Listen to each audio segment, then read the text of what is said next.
Coucou mes révélateurs et mes révélatrices, j'espère que vous allez bien. Aujourd'hui, nous allons parler d'un sujet très délicat. Il s'agit de la légalisation de la polygamie en Côte d'Ivoire. Et j'ai suivi plus ou moins l'honorable Sangaré, qui est la personne maîtresse de ce débat. L'honorable, selon vos dires, vous êtes arrivé à cette conclusion parce que vous avez constaté que en Côte d'Ivoire, partout, dans toutes les communautés en Côte d'Ivoire et toutes les ethnies confondues, il y a des familles, dans chaque famille, il y a des polygames.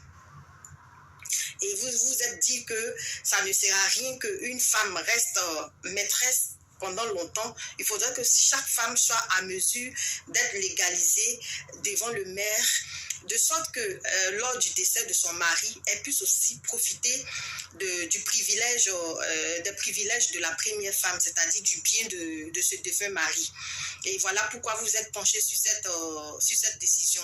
Et vous êtes allé encore plus loin. Vous avez souligné également que la Côte d'Ivoire ne serait pas le premier pays à adopter cette loi et que bien évidemment, cette loi existe bel et bien dans les contrées de l'Afrique.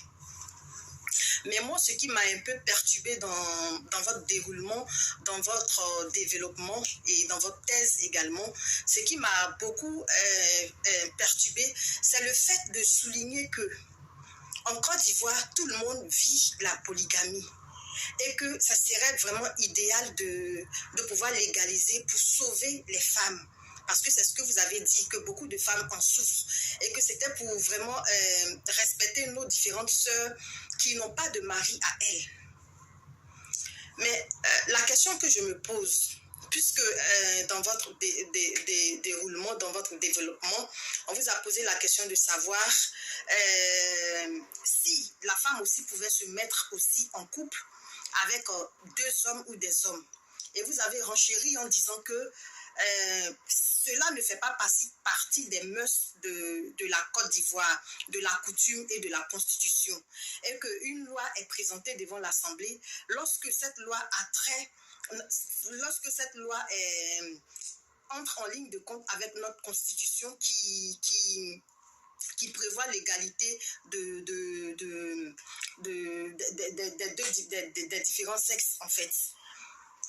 Vous avez encore poussé votre réflexion plus loin en disant que le fait de pouvoir légaliser la polygamie n'oblige pas un homme à aller s'aguicher avec d'autres femmes et les emmener à la mairie directement.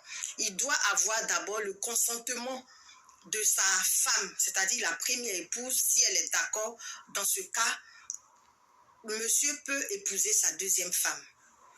C'est là que je vais plus, parce que le sujet il est vaste et que moi, comme je ne fais pas de long direct, je vais plus étayer ma thèse sur cette partie-là. Donc, je vous prie, mes révélatrices et mes révélateurs, de bien écouter mon analyse. Puisqu'il dit, c'est parce que dans un premier temps, il avait dit que c'est parce que les femmes souffrent et que c'est pour amoindrir la souffrance des femmes. Et il met le système de la légalisation de la polygamie en place. Le deuxième point qu'il a évoqué, un homme ne peut pas se lever et aller épouser sa copine ou bien sa maîtresse à la mairie sans le consentement de la première. Voilà, maintenant je peux rentrer dans le vif du sujet. Monsieur l'honorable Sangaré, il y aura problème dans le sens où monsieur n'est pas libre. Monsieur ne peut pas imposer à sa femme d'abord, à sa femme, qu'il part épouser la seconde. C'est-à-dire que sans le consentement de la première femme, aucun homme ne peut se permettre d'aller épouser une seconde femme. Donc pourquoi venir créer cette zizanie dans les foyers? Parce que ça sera une zizanie, ça sera un conflit perpétuel, ça sera une guerre acharnée entre la première femme et la deuxième. Parce que la première femme serait déjà informée que son mari a une deuxième et qu'il veut l'épouser, chose qu'elle ne voudra pas accepter. Et si elle ne veut pas accepter, elle sera obligée de demander le divorce. Et si elle ne veut pas demander le divorce, elle n'acceptera jamais que le monsieur parte épouser la seconde femme. De vous à moi, honorable, vous ne trouvez pas que c'est venu perturber l'équilibre familial des foyers? Déjà que même, quand vous parlez de faits récurrents, quand vous dites qu'en Côte d'Ivoire, tout le monde est polygame, je vous arrête. Parce que la polygamie, c'est le fait d'aller épouser une ou deux femmes à la mairie ou trois femmes à la mairie. Par contre, ce qu'on a l'habitude de voir en Côte d'Ivoire, c'est des hommes qui sont mariés légalement. Et étant mariés, ils entretiennent des relations extra-conjugales dehors. Ils ont des maîtresses, ils se cachent, ils ont des maîtresses. Donc, avoir des maîtresses ne veut pas dire qu'on est polygame. C'est une cause de l'infidélité. On doit vraiment nommer les choses telles qu'elles se présentent. Avoir une copine dehors, avoir des maîtresses dehors, c'est de l'infidélité, ce n'est pas de la polygamie. Maintenant, si la maîtresse a décidé d'accoucher, du moment où elle n'est reconnue nulle part, ni à la mairie, ni nulle part ailleurs, on ne peut pas prétendre parler de polygamie. Et donc, vous ne pouvez pas vous pencher sur le fait qu'un homme ait plusieurs copines qui ne sont pas légalement mariés pour prétendre venir légaliser la polygamie. Ça, c'est déplacer le sujet et c'est ne pas mettre les mots à leur place et les thèmes à leur place. Ça, c'est mon avis. Parce que vous avez oublié que de nos jours, là, le monde évolue tellement que les femmes sont prêtes à tout. Une femme, pour avoir un homme, est capable de tout. Elle va prendre des médicaments. Celles qui n'ont pas la crainte de Dieu vont dans des pays prendre des gris-gris pour pouvoir travailler d'abord le mari, pour que le mari ne puisse pas regarder dehors. Et celles qui n'ont pas eu peut-être la force des choses, qui n'ont pas eu un bon gris-gris, sont capables de pouvoir atteindre des femmes dans leur foyer. Il y a certaines femmes qui vivent sous la pression de la maîtresse de leur mari. Dans quel sens? Ces femmes-là vont prendre des médicaments qui font que le monsieur n'a plus envie d'aller avec sa femme. Le monsieur ne désire plus sa femme. Il y a des couples où le mari ne fonctionne plus. Pourtant, lorsqu'il se retrouve dehors avec la maîtresse, il commence à fonctionner. Vous ne vous penchez pas sur les conséquences de la polygamie déjà. Déjà même que être monogame, ça crée déjà des problèmes parce que la simple maîtresse qui est dehors est en train de lutter pour entrer. Vous pensez qu'une femme qu'on va aller épouser en tant que deuxième femme va vouloir garder son titre de deuxième femme? Avec les empoisonnements qu'on voit de nos jours. Mais, monsieur l'honorable, dites-nous que vous voulez tuer les premières femmes. Parce que les femmes légitimement mariées, les premières, quand les deuxièmes vont venir, ça sera encore une bataille. Elles vont vouloir prendre la première place. Elles vont vouloir tout faire pour pouvoir exténuer celle qui est déjà dans le foyer à travers des pratiques. Elles vont vouloir faire de sorte que le mari même n'est plus, quand ça sera le tour de la première femme, que le mari même étant là-bas en passant la nuit ne désire même pas la première femme. Ça sera une concurrence rude. Et je vais encore plus loin. La deuxième femme va se mettre à faire ses enfants. Il y aura encore une concurrence entre les enfants. Entre les enfants de la première femme et la deuxième femme. Parce que la deuxième femme va vouloir plaire à son homme. Et la première femme aussi va vouloir montrer que ses enfants aussi sont intelligents. Et si la première femme n'a pas un bon comportement, bien n'a pas la crainte de Dieu, elle peut aller voir les marabouts, les féticheurs pour gâter les enfants de la deuxième femme. Est-ce que vous avez pensé un peu à ça? Vous êtes un musulman, vous connaissez la pratique, c'est chez vous là-bas, voir les marabouts, consulter, se protéger est légal. Chez vous, dans votre coutume, c'est très légal. Est-ce que vous avez pensé à cette concurrence-là? Vous avez pensé un peu au danger, c'est-à-dire que tu es marié, tu es dans ton foyer, mais ton cœur bat, tu es en danger. Si Dieu n'a pas la main sur toi, tu peux perdre la vie à tout moment. Tes enfants peuvent vaciller d'un moment à l'autre. C'est de ça qu'on parle. C'est de ça qu'on parle. Ça n'arrangerait personne. Il n'y a pas de positivité dans la polygamie. D'autant plus même qu'elle n'est pas encore légalisée. Elle n'est pas légalisée, mais regardez le désordre. On assiste à des femmes qui ont souffert, qui ont galéré avec leur mari, et des femmes étant dans leur coin là-bas parce qu'elles sont belles, elles ont des atouts, qui sont venues arracher de force le foyer de ces différentes femmes-là. Et imaginez maintenant quand vous allez venir légaliser. Vous pensez que quelqu'un qui est dehors, qui n'était pas légalisé, qui a tout fait pour entrer dans le foyer, va laisser celle qui est là? Non, il y aura toujours une concurrence. Des rivales ne peuvent jamais s'aimer. C'est impossible. Un homme ne peut jamais aimer 2 femmes ou 3 femmes de la même manière. C'est impossible, honorable. Je ne sais pas si dans votre entourage, vos collègues, vos amis, vos parents vous mettent la pression de pouvoir légaliser leur maîtresse ou bien leur copine, ce qui vous donne le droit de vouloir nous mettre sur la table ce type de sujet. Mais franchement, vous ne vous êtes pas penché sur les conséquences.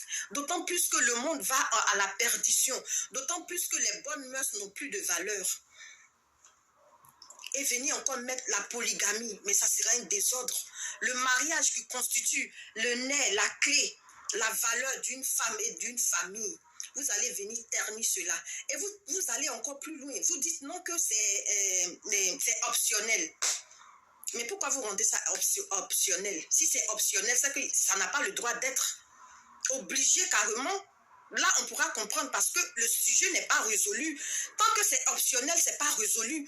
Parce que je ne vois, moi, en tout cas, moi qui suis là, je ne pourrais jamais accepter que mon mari vienne se pointer devant moi pour dire oui, écoute, ma maîtresse, là, il y a longtemps, elle est dans l'ombre et comme on a légalisé la polygamie, je veux vraiment me marier avec elle.